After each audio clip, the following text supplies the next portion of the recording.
नमस्कार, मैं हूँ आरना सिंह और आप देख रहे हैं सिटी न्यूज। आज हमारे साथ हमारे स्टूडियो में मौजूद है संस्कृत की जानी मानी शिक्षिका श्रीमती रंजना श्रीवास्तव जी। बहुत बहुत स्वागत है मैम। बहुत धन्यवाद आरना। बहुत अच्छा लग रहा है आज इस बात को महसूस करके कि हमारे भारत के युवा हर क्षेत्र में सामने आ रहे हैं और आज तुम जो इस प्रकार मेरे साथ जुड़ी हो, मेरे लिए बहुत खुशी की बात है। Thank you so much. और उम्मीद यही है कि आज का हमारा दिन बहुत बेहतरीन होगा। एक युवा के साथ कुछ उनके अंदाज में आज बातें होंगी। Thank you. मेरा आज आपसे पहला सवाल ये है कि भगवद गीता केवल एक धार्मिक ग्रंथ है या फिर वो आज की जनरेशन के लिए एक लाइफ गाइड भी है? बहुत अच्छा प्रश्न पूछा है आरना। भगवद गीता जो हमारे देश का एक धार्मिक ग्रंथ है ऐसा माना जाता है, परंतु ये सिर्फ धर्म से रिलेटेड नहीं है। ये ग्रंथ ऐसा है कि अर्जुन को जो भगवान श्री कृष्ण ने मोह से निकाला, अर्जुन जो इस स्टेट ऑफ डेल्यूजन में थे कि भाई मेरे सामने कुरुक्षेत्र में मेरे पितामह, मेरे बंधु बांधव, मेरे मित्र खड़े हैं जिनके साथ मैं खेला हूँ बचपन से, मैं उन पे बाण कैसे चलाऊं, मैं उनके साथ युद्ध कैसे करूं। तो अर्जुन एक माध्यम था जिसके माध्यम से भगवान कृष्ण ने पूरे समाज को, पूरे युवा वर्ग को और पूरे संसार को ये शिक्षा दी कि हमें धर्म और अधर्म में से धर्म को चुनना चाहिए, न्याय अन्याय में से न्याय को चुनना चाहिए और सत्य असत्य का जब युद्ध हो तो हमें सत्य के मार्ग पर खड़े हो जाना चाहिए। एक बहुत सुंदर कथा आती है इस विषय में। एक बार अर्जुन भगवान कृष्ण के पास आए और उनसे कहा कि भगवान आज सारा संसार दुखी है, तो आप मुझे बताइए कि ये सुख और दुख क्या है।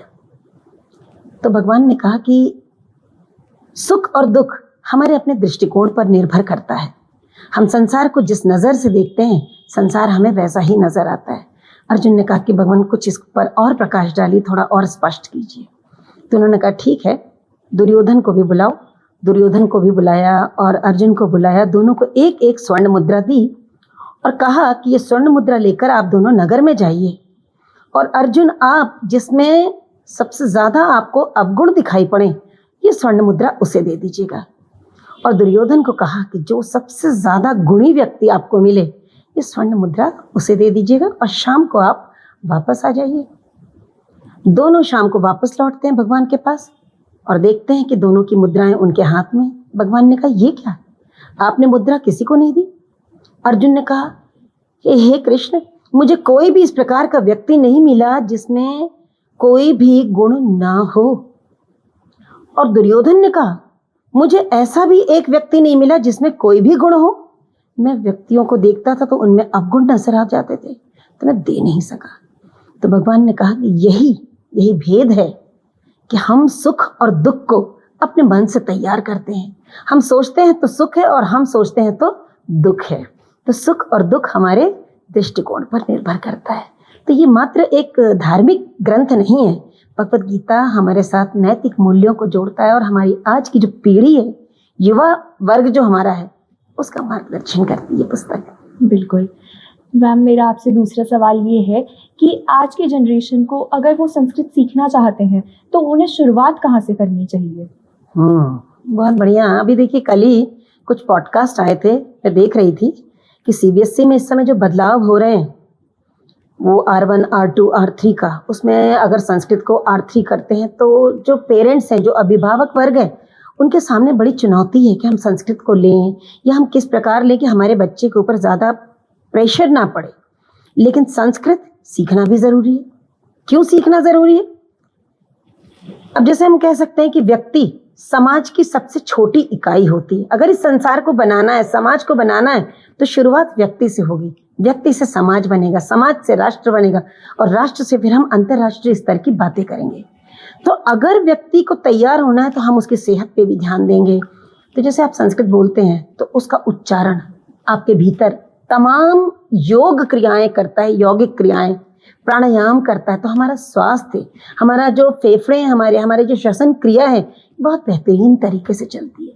और इसको सीखने के लिए वर्तमान समय में जो आज की युवा पीढ़ी है उसके लिए तो हम ये कह सकते हैं कि आज न जाने कितने ऑनलाइन ऑफलाइन कोर्सेज मौजूद हैं। डिफरेंट पोर्टल्स हैं, उन पोर्टल्स पे हम जाकर सीख सकते हैं। आप देखिए संस्कृत प्रचारणी सभा है नागपुर में, अगर आप देखिए तो रामटेक चले जाइए, कवि कुलगुरु कालिदास यूनिवर्सिटी खुल गई है। इस संस्कृत के लिए तरह तरह के कोर्सेज करा रहे हैं, छोटे से बड़े तक। अगर आप एलिमेंट्री लेवल का कोर्स करना चाहते हैं, आप एलिमेंट्री लेवल का सीखें, आपको थोड़ा आ जाए, आप उसके आगे का कोर्स करके फिर हायर स्टडीज़ तक आप जा सकते हैं। ऐसी अनगिनत संस्थाएं हैं जो संस्कृत का कोर्स करा रही। जो रिटायर्ड टीचर्स हैं जिन्होंने सारा जीवन संस्कृत पढ़ाया है, वो भी भविष्य में बच्चों को संस्कृत। आप एनआरआईज को देखिए, एनआरआई जो हैं, हमारे देश में रहने के बाद लोग भगवत गीता को नहीं पढ़ रहे हैं, लेकिन जो दूसरे देशों में जाइए तो हरे रामा हरे कृष्णा मठ को लोगों ने ज्वाइन कर लिया है। तो जो आज एनआरआईज हैं वो हमारे देश में आते नहीं हैं, लेकिन ऑनलाइन हमसे पढ़ना चाहते हैं। तो भविष्य में इस प्रकार की भी योजनाएं हैं जिनका हम लाभ ले सकते हैं। जी, तो जैसे आपने बताया कि ऑनलाइन और ऑफलाइन कोर्सेज बहुत सारे हैं, तो इसमें हमने नोटिस किया है कि रामायण और भगवत गीता और महाभारत की काफ़ी कहानियाँ होती हैं। तो कहीं ना कहीं इन कहानियों में क्या आज के दौर का एक डीप साइकोलॉजिकल स्टडी है? बिल्कुल है। आप देखिए संस्कृत का जो उच्चारण मात्र है, चाहे आप दोहा पढ़ें, छंद पढ़ें, चौपाई पढ़ें या संस्कृत का श्लोक पढ़ें, जैसे मैंने उच्चारण की बात करी, उच्चारण ही नहीं, हमारा जो दाहिना मस्तिष्क है ये बहुत स्ट्रांग हो जाता है जैसे ही आप मंत्रोच्चार करते हैं, जैसे आप श्लोकों को कंठस्थ करते हैं। अब स्कूल्स में क्या होता है, सुबह आती है टीचर, क्लास में आई, बच्चों को बोलती हैं कि आप मंत्रोच्चार कीजिए, गणपति अथर्वशीर्ष बोलिए या गणेश स्तोत्र बोलिए या सरस्वती माता की कोई वंदना कीजिए।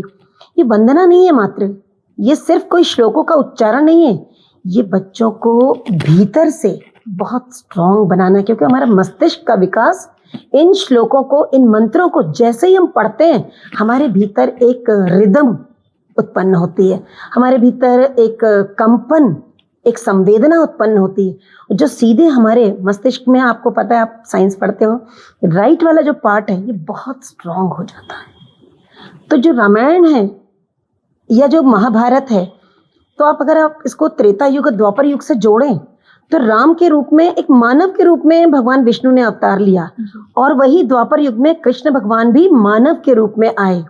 तो मानवीय संवेदना को मानव के माध्यम से समझाने का प्रयास किया गया है इन ग्रंथों में जो महाकाव्य हैं। तुलसीदास जी ने लिखा रामचरितमानस, वाल्मीकि जी ने लिखा रामायण, और इसी प्रकार जो महाभारत का ही अंश है हमारी भगवत गीता। भगवत गीता अलग से नहीं लिखी गई, वेद व्यास जी ने ही लिखी है इसको। तो ये समाज पर एक प्रभाव डालते हैं। और रामायण और महाभारत, इनको भी अगर आप करें तो आप इनको नैतिक मूल्यों से भी जोड़ सकते हैं। रावण क्या था? धन का लोलुप, अपने सगे भाई कुबेर की, उसका जो धन था पूरा कुबेर का था, वो कुबेर से उसने धन हड़प कर सोने की लंका बना डाली। और इधर राम युद्ध जीतने के बाद भी सोने की लंका को लेकर नहीं आते, ना वहां से सोना लेकर आते हैं। वो धर्म और अधर्म का युद्ध है। वो मात्र अपनी पत्नी को लेते हैं। और जैसा कि अगर आप और डिटेल में जाएं तो मुझे लगता है जो कैकेयी थी, जिनको लोगों ने कहा कि कैकेयी बहुत खराब थी, उन्होंने पूरा राम को वनवास दे दिया, अपने पति की मृत्यु का कारण बनी, ऐसा बिल्कुल नहीं था। कैकेयी इतनी मैच्योर थी, उन्होंने अपने पति की जान खतरे में डाली, लेकिन साउथ में जहाँ राक्षसों का आतंक मचा हुआ था, हम लंका की बात कर रहे हैं, तो साउथ में जब राम वनवास के लिए गए तो उन्होंने वहाँ राक्षसों का अंत किया। मैं ज़्यादा नहीं, शॉर्ट में बता रही हूँ। ऐसी बहुत सारी चीज़ें हैं जो हमारे समाज को एक संदेश देती हैं। तो जैसे आपने अभी ये एग्जाम्पल दिया कि रावण का जो युद्ध था वो अधर्म और धर्म के बीच में था, तो वैसे ही आज जो टेक्नोलॉजी का एरा माना जाता है, इसमें लोग अपने रूट्स के साथ रिकनेक्ट करने में बहुत प्रॉब्लम पाते हैं, संस्कृत के साथ रिकनेक्ट करने में बहुत प्रॉब्लम पाते हैं, जैसे कि एनआरआई का भी मेंशन किया था आपने। तो अगर कोई व्यक्ति इससे रिकनेक्ट करना चाह रहा है तो उनको कैसे शुरुआत करनी चाहिए? बहुत अच्छा प्रश्न है ये भी। इसमें ऐसा है आरना कि जब हम संस्कृत को बहुत बड़े हो जाते हैं, जैसे आप इसको इस तरह से समझिए कि एक पेड़ है, हम बचपन में जो शेप देना चाहें उसे दे लेते हैं, लेकिन अगर ये परिपक्व होकर एक पेड़ बन गया, उसको तोड़ना मोड़ना संभव नहीं है। तो संस्कृत में क्लिष्टता तभी आती है जब हमें बचपन से संस्कृत नहीं सिखाया गया हो। एक बड़ी उम्र में आने के बाद सीखने के लिए आपको मेहनत ज़्यादा करनी है। कैसे? क्योंकि संस्कृत में उच्चारण इतना शुद्ध है, यानी हमारी जबान अगर वो तालु को छूना है, तालु यानी पैलेट को स्पर्श करके शब्द निकालना है, और अगर उसने दांतों को स्पर्श कर लिया, अर्थ का अनर्थ हो जाएगा। जैसे एक हमने बिंदु लगाया तो चिंता बन गया, और बिंदु हटाया तो चिता बन गया। छोटा सा भेद है, लेकिन वो भेद बहुत बड़ी चीज हो जाती है। और संस्कृत का उच्चारण कठिन होने के कारण लोग उसको समझ नहीं पाते, लेकिन अगर उन्हें शुरुआत करनी है और उन्होंने उच्चारण को समझ लिया, आपको बता रही हूँ, योग बैठे बैठे हो जा रहा है, अलग से आपको प्राणायाम नहीं करना है। आपको कोल्ड हो जाता है, कोल्ड नहीं होगा, क्योंकि हमारी पूरी नासिका इन्वॉल्व है, हमारा कंठ, हमारे दांत, हमारी तालु, हमारी मूर्धा। ये मुंह में छोटा सा मुंह दिखता है, लेकिन मुंह इतना विशालकाय है, उसमें इतने जगह जगह पर हमारी जबान और हमारी जो एयर है, वायु, ये रगड़ती है हमारे पैलेट को, हमारे दांतों को, इसके कारण ये शब्द निकलते हैं। तो ये चीज़ है कि अगर हम इसको सीखना चाहें टेक्नोलॉजी के ज़माने में, अब टेक्नोलॉजी को आज के आप एआई से जोड़िए। एआई के लिए बहुत सूटेबल लैंग्वेज है संस्कृत। कैसे? जब आप कंप्यूटर्स में जाते हैं तो उसमें बाइनरी नंबर आपने पढ़ा होगा, 1 और 0 का कॉन्सेप्ट है। करंट पास हो रहा है, करंट नहीं पास हो रहा है, फ्लो हो रहा है, फ्लो नहीं हो रहा है। संस्कृत भी बिल्कुल ऐसे कैलकुलेटेड वे में संस्कृत की भाषा पढ़ी और पढ़ाई जाती। एकदम हम जैसा बोलते हैं हम वैसा ही लिखते हैं। अगर जरा सा हमें आधा जोर देना है, हम पेन बोलेंगे, लेकिन जरा सा हमने जोर ज्यादा लगा दिया तो पेन बन गया पेन। तो ये चीज है कि हमारी संस्कृत की जो भाषा है वो बिल्कुल हमारी कंप्यूटर की भाषा से मैच करती है, उस बाइनरी को चैलेंज करती है। तो आज संस्कृत को यूज भी कर रहे हैं एआई के लिए, या फिर इमोशनल क्वोशंट जो है इंसान का, उसके लिए भी बिल्कुल एप्ट लैंग्वेज मानी गई है। कंफ्यूजन है जिन लोगों को, जिनको समझ में नहीं आ रहा है, अभी बहुत सारे लोग हैं बड़ी पोस्ट पे बैठे हैं, नहीं समझ पा रहे, जल्दी ही समझ जाएंगे और वो संस्कृत को उतना फिर महत्व देंगे। तो मेरा नेक्स्ट क्वेश्चन आपसे ये है कि आधुनिक शिक्षाएं आज के दौर में कहीं ना कहीं मिसिंग मिलती है हमें। आज के जनरेशन में कहीं वो श्लोकों का ज्ञान, वो मंत्रों का उच्चारण, वो सब मिसिंग है। तो आपको उसका क्या रीज़न लगता है? रीज़न तो स्पष्ट है। अब आज NEP 2020 आया, 2020 न्यू एजुकेशन पॉलिसी, अभी कोरोना पीरियड में उसका बहुत बूम था। उसमें क्या कहा गया कि बच्चा कमज़ोर हो रहा है। क्यों कमज़ोर हो रहा है? क्योंकि वो साइंस पढ़ने के लिए पहले वो अपनी इंग्लिश को सुनता है, मदर टंग में कन्वर्ट करता है, फिर साइंस के कॉन्सेप्ट पे जा रहा है। तो क्यों ना आप उसको मदर टंग में पढ़ा दीजिए, अपनी भाषा में। वो ये जो लैक्यूना है, ये लैक्यूना ऐसा है कि हर देश अपनी भाषा को प्रमुखता देता है, लेकिन भारत एक ऐसा देश है जहाँ पर इंग्लिश को प्रमुखता दी गई। तो वो एक लैक्यूना है जिसके कारण जो बच्चा है उसको समझने में टाइम लगता है। लेकिन अभी समय आ गया है, आज सरकार ने सारे स्कूल्स में सारी टीचर्स को ऐसी फ्रीडम दे दी है कि आप बच्चे को इंग्लिश तो पढ़ाइए, क्योंकि इंग्लिश मीडियम स्कूल्स होंगे, हिंदी मीडियम स्कूल्स होंगे, मराठी मीडियम स्कूल, जिस भी माध्यम के स्कूल हैं आप वो माध्यम में पढ़ाइए। लेकिन अगर बच्चा समझ नहीं पा रहा है तो उसकी क्लोजेस्ट लैंग्वेज वो हिंदी हो सकती है, वो मराठी हो सकती है, उसमें उसको समझाइए। तो वो जो लैक्यूना है वो तभी खत्म हो पाएगा जब वो अपनी फैमिलियर, जैसे आपसे बात करने के लिए कोई आपकी फ्रेंड होगी तो वो आपसे क्लोज आने के लिए आपकी भाषा में, जो जेनजीज की भाषा है उसमें बात करेगी, you will be very comfortable. लेकिन अगर मैं इसको साहित्यिक भाषा में आपसे बात करने लगूं, थोड़ी देर कोशिश कर सकोगे, लेकिन उसके बाद यू विल गिव अप। इसीलिए बच्चे को समझाने के लिए मुझे लगता है कि जो उसकी फैमिलियर भाषा है, जो उसकी मदर टंग है, कोई भी भाषा हो सकती है, उसमें समझाया जाना ज़रूरी है। बिल्कुल। तो आज की जनरेशन में एक और जो मोस्ट अकरिंग प्रॉब्लम है वो है ADHD, डिप्रेशन, एंजाइटी, और इन सब का इफेक्ट कहीं ना कहीं बच्चों के कंसंट्रेशन, कॉन्फिडेंस लेवल, इन सब चीज़ों पर पड़ता है। तो जैसे कि आपने पहले मेंशन किया कि संस्कृत के उच्चारणों से उनका कंसंट्रेशन इम्प्रूव होता है और उनकी हेल्थ इम्प्रूव होती है, तो कहीं ये जो एंजाइटी, डिप्रेशन और ऐसी चीज़ें हैं उन पर भी संस्कृत पढ़ने का इफेक्ट हो सकता है? बिल्कुल हो सकता है। और आरना, मैं इस प्रश्न का उत्तर तो आपके दूंगी। एक बहुत अच्छी सी बात मुझे याद आ गई। मैं एक बार एक पॉडकास्ट देख रही थी, नाम नहीं बोलूंगी। उसमें एक बड़ी अच्छी बात थी। भगवान से एक महिला थी, रोज प्रेयर करती थी और वो अपने बेटे को अपनी बहू के पास जाने नहीं देना चाहती थी और हमेशा कहती थी मेरा बेटा बस मेरा बन के रहे, जो भी मैं बोलूं वो करे, जो भी मैं कहूं वो करे। तो भगवान ने कहा तथास्तु। लेकिन भगवान ने उसके साथ में एक ऐसी व्यवस्था बनाई कि अगले जन्म में जब ये बच्चे पैदा हुए तो ये थोड़े से मेंटली रिटार्डेड हुए और माँ के ही पास चिपक के रहे। यानी माँ ने जो मांगा वो ईश्वर ने पूरा किया। लेकिन देखो, इस तरह से बच्चे में जन्म जन्मांतर में, शायद आप बिलीव करती होंगी यार जी, कि हमारे जो कर्म है, संचित कर्म, वो लेकर हम आते हैं। तो हमारा कहा हुआ, जैसे हम शब्द, अभी हम दोनों बात कर रहे हैं, हमारे शब्द व्यर्थ नहीं होते। ये ब्रह्मांड में जाएंगे, टकराएंगे और लौटकर हम तक आएंगे। ब्रह्मांड यानी कॉस्मिक एनर्जी तक। तो हमारी कही हुई बात लग गई और हमारा ही बेटा अगले जन्म में ऐसा पैदा हुआ जिसकी केयर मुझे ही करनी है। अब वो बच्चा जाए तो कहाँ जाए, वो माँ के पास ही चिपक के रह गई। तो ये बहुत सुंदर उदाहरण मुझे याद आया। दूसरा, तनाव प्रबंधन। मैं इसमें भी भगवत गीता का एक उदाहरण देना चाहूंगी कि भगवत गीता अर्जुन के माध्यम से जो संदेश देती है वो भी वैसे ही है। अर्जुन को कहा कि तुम्हारे सामने तुम्हारे पिता पितामह खड़े हैं, पर तुम क्या शरीर से लड़ रहे हो? शरीर मर जाएगा लेकिन आत्मा तो कभी नहीं मरती। तो तुम इस बात का दुख मत करो।